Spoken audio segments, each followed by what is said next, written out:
Hello, pattern readers. This is going to be a spoiler-free review of the first 2 episodes of The Rings of Power. And I'm going to try to bring this to you as early as I can once the review embargo allows me to. If you are eagerly anticipating the show and you want to get some impressions of it before you get to watch it yourself, or if you're a little on the fence, you haven't decided if you want to check it out, maybe something like this will help you decide if it might be for you. And so again, no spoilers for these 2 episodes. If you are new to my channel, a little bit about me. So my name is Rebecca. I usually am talking about The Wheel of Time. That is my favorite book series. I am really interested in the TV show. And I just love in general talking about fantasy books, fantasy shows, adaptations of fantasy and other similar genres. That's often what I'm talking about. As far as The Lord of the Rings goes, I am a fan. I love the books and the Lord of the Rings movies. Not a fan of the Hobbit movies. As far as this show goes, I am looking forward to it, but it's not something that I have been following obsessively, so I know all the details about the way I do with The Wheel of Time. So I feel like I get to go into it a little bit more open-minded, less sure what to expect, and just kind of give you my honest reactions to it. So that's what I'm trying to do here. So let's start with episode 1. And I am going to try to avoid giving, too much specifics as far as characters who are in the episode or the different plot lines that we're seeing in the episode. But I think it's not a spoiler to say that Galadriel is definitely a focus in the episode, as she is the central character in the show. I think that's been fairly clear from trailers and promotional materials that Galadriel is going to be a focus. So we do get a lot of Galadriel. In addition to Galadriel and the characters that she interacts with in this first episode, we also are introduced to 2 other plot lines. So there's basically 3 plot lines that we're following in this first episode. One big impression that I had from this episode was basically how difficult it is to get it started with such a huge epic show like this. They're trying to introduce us to a lot of locations, a lot of world building, a lot of characters. That's a lot to try and accomplish in a single episode to kick off this epic story. So that was a real challenge that they definitely faced. Because of that, I would say, this episode in particular may end up feeling a little slow for people. I didn't find that to be a concern particularly. The thing that I thought was more of a challenge for me was that you have these 3 different plot lines, and it's not clear from the get-go how the different storylines are going to interconnect. Like, what is the big overarching theme, overarching plot line that's going to drive all of these characters? I didn't necessarily feel like that was clearly articulated in the first episode. Maybe it doesn't need to be. There were some hints maybe towards the end of the episode, but still a lot of questions about even those little hints. I think one thing that we're generally looking for in a first episode is an inciting incident, something that kicks off this story, starts driving the characters forward in their various plots. That wasn't necessarily here. Now, that may not bother you. If you are someone who is just really excited to see the world of Middle-earth, to see these characters, some of whom are familiar to you, some of whom are new to you, then it's not necessarily going to bother you that there isn't as clearly articulated inciting incident to the plot. But perhaps for someone who's coming in who's not super steeped in Tolkien, maybe a little bit more of a challenge just to enter the world. Now, in episode 2, things expand even more because there are 2 major characters whose plot lines are, converged in the first episode. So we see these 2 characters together, and then in the second episode, we see them separate. So at that point, they sort of have their own plot lines. So we're kind of up to 4 plot lines that we're following now. And we get some new characters introduced in this episode. I don't think that it's too much in that sense. Like, I enjoyed the new characters that were introduced in this episode.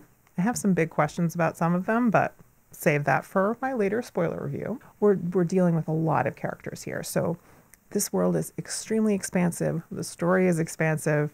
You just gotta be prepared for that. We start to see a little bit more of a sense of where the connections might come in these different plot lines in episode 2. So where in episode 1, I feel like it's definitely left pretty open. That episode feels more episodic within an episode, like you have these kind of 3 distinct parts.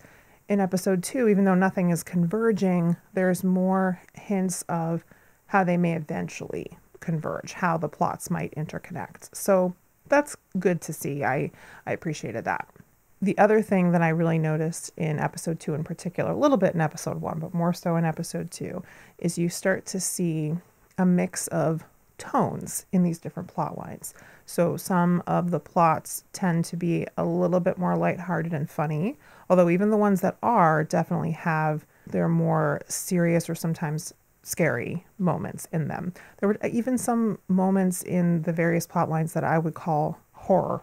Like, truly that's the vibe that they seem to be going for in some of the moments. And then of course, other parts aren't necessarily so lighthearted. They're more epic and serious. So it's a pretty big mix of tones that they're working with here.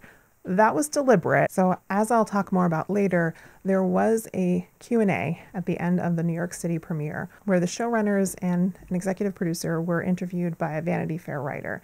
And within that Q&A, a lot of interesting things came up. But one of the things that they talked about was how the director of the first 2 episodes had a lot of experience with different styles and really wanted to bring in those mix of tones in these episodes. So I just mentioned that because it's definitely apparent in the episodes, but it's important to know that it was deliberate. That is definitely what they were going for. With those different tones, I think a lot of us do want to see that, right? I mean, I know personally, I should just speak for myself.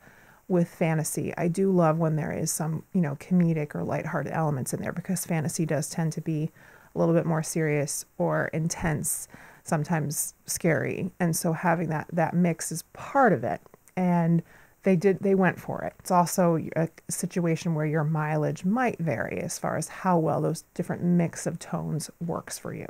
I think a factor to that might even be the score. The score is definitely driving that. The score is matching up with how much tension there is in the moment and so on. So if that is drawing you in, that's maybe going to work better for you. I also want to emphasize that there are some mysteries being set up in these first 2 episodes, things that I've seen introduced, and I don't yet have a clear sense of what those things might mean or where they might be headed with certain characters. Now let's just kind of pull back a little bit and talk about overall impressions of certain characters. This isn't tied to any particular episode, so when I'm referring to certain characters, I'm not trying to mention here, what episode or episodes those characters were in, who they're really interacting with, and so on. So just general thoughts on these characters. So as I mentioned, Galadriel is definitely the most well-developed character so far. She has a clear drive, something that is going to push her forward in this early part of the story. She might be a character that a lot of people are going to connect with. Next to Galadriel, it's definitely, there isn't any other character that I think comes close in terms of their initial development. And there are, however, several other characters that have sort of a basis that's been set up in these first couple episodes that they can then build on to create more of a drive with these particular characters and their plot lines. One of those is a Harfoot character named Nori Brandyfoot. She was definitely one of the more delightful characters. I definitely enjoyed seeing her on screen. Elrond is another character that has a pretty good basis established for him with some enjoyable scenes in those first couple of episodes. I will just say, when it comes to both Galadriel and Elrond, expect that they're not in the same place. They're not exactly the same people that they are in the Lord of the Rings movies. To me, this makes perfect sense because we're talking about millennia, a different age. This is a different age. Where they're coming from here, what they've lived through later versus now is very different. What it means is that we're going to get to see these characters go on a journey and see how they develop. And that is potentially exciting. If you're expecting necessarily the exact same demeanor from these characters as you have from them in the Third Age, it's going to be different. I think the other 2 characters that are most well established in these first 2 episodes are new characters, new to Tolkien fans. So we have Arondir, who is an elven warrior, and he's in love with Bronwyn, who is a human woman. She's also a healer, and she is a single mother of a teenage boy. So I don't want to say too much about that because I think this is going to be all new to people, and I just want to mention that those characters exist. Again, that should be something that if you've followed any of the promotional material, you'll have seen these characters before. Just so you know that I think next to the other 3 characters that I already mentioned, those 2 characters are probably the most well set up for being a focus of future plot lines. In general, also, I found the dwarves that we're introduced to so far to be delightful characters. The Harfoots in general, as a culture, really enjoyable. And there are a lot of other elven characters, none of whom I think have been established enough that I'm really connecting with them yet. So as far as the elven characters that I think are easy to connect to in the first couple episodes, Galadriel, Elrond, and Arondir.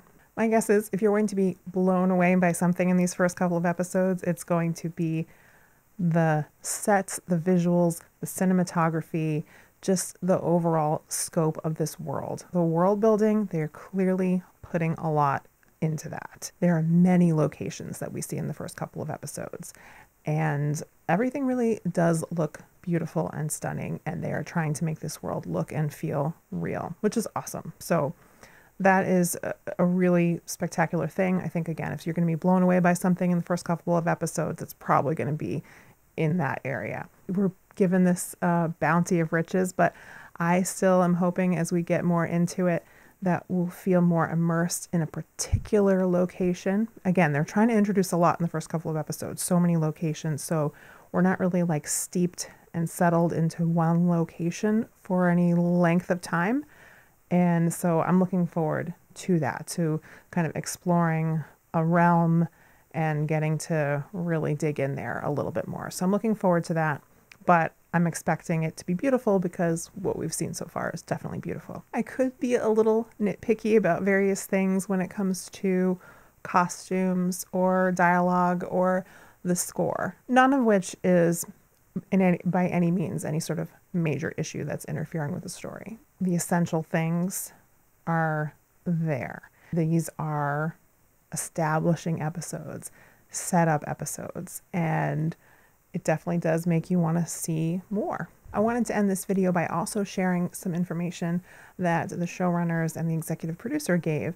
I was able to see a Q&A with them that took place after the New York City premiere. They had a lot of interesting things to say, and I wanted to share some of those with you. One of the most important things that they covered through multiple questions and different angles, but I think is really important to keep in mind, is the source material that they had to work with to adapt for this show was specifically The Lord of the Rings, including the appendices, and The Hobbit. Nothing outside of that. No Silmarillion and other histories and so on. Knowing that they did not want to just do an adaptation of those stories, which had already been done, they're looking for what's the story behind those stories. What is there in the appendices? What is there in the songs and the stories that the characters tell of their own history? So that's where they went with it and decided to focus on the Second Age. But with that in mind, there's not an obvious story that's laid out that they're adapting beat for beat.